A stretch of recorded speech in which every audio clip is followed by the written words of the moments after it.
కోకాపేటలో ఎకరం 137 కోట్లంట. నియోపోలిస్ లేఅవుట్లో భూముల వేలానికి రికార్డు ధర అంట. మరో ఫ్లాట్లో ఎకరానికి 136.50 కోట్లు. 2023లో జరిగిన వేలంలో ఎకరానికి 100.75 కోట్లు. సో ఇప్పుడు దాదాపు 30 కోట్లు పెరిగింది, 36 కోట్లు పెరిగింది. హెచ్ఎండిఏ అధికారులు కోకాపేటలోని నియోపోలిస్ లేఅవుట్లో 2 ఫ్లాట్లకు నిర్వహించిన వేలానికి రికార్డు ధర లభించింది.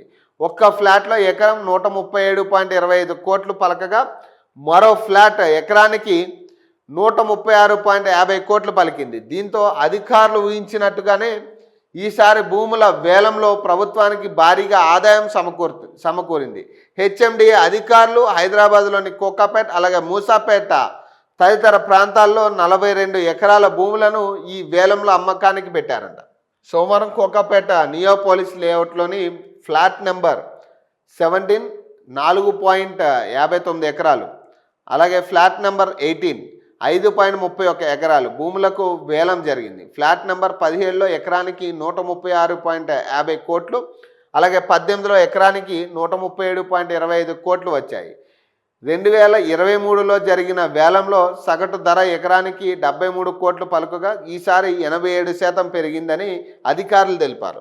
2 నెలల క్రితం తుర్ఖయంజల్ అలాగే బాచుపల్లి, మేడ్చల్ అలాగే తదితర ప్రాంతాల్లో నివాస కమర్షియల్ మల్టీపర్పస్ భూములను వేలం వేయగా పెద్దగా స్పందన రాలేదు. తాజాగా చేపట్టిన భూముల వేలానికి మాత్రం ఊహించినట్టుగానే భారీ స్పందన లభించిందని metropolitan development commissioner Sarfaraz Ahmed తెలిపారు. పోటీ భారీగా ఉండడంతో బిల్డింగ్ మధ్యాహ్నం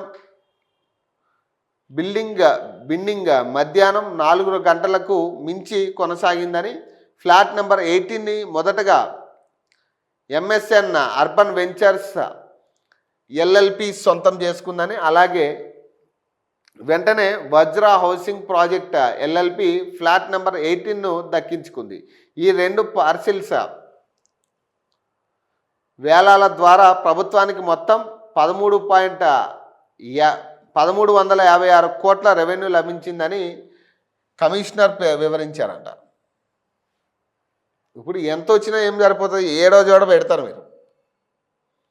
ప్రభుత్వానికి ఎంత ఆదాయం వచ్చినా భూముల ధర పెరుగుతున్నా, సామాన్యుడికి అందనంత ఎత్తులో భూముల ధరలు పెరిగిపోయినా,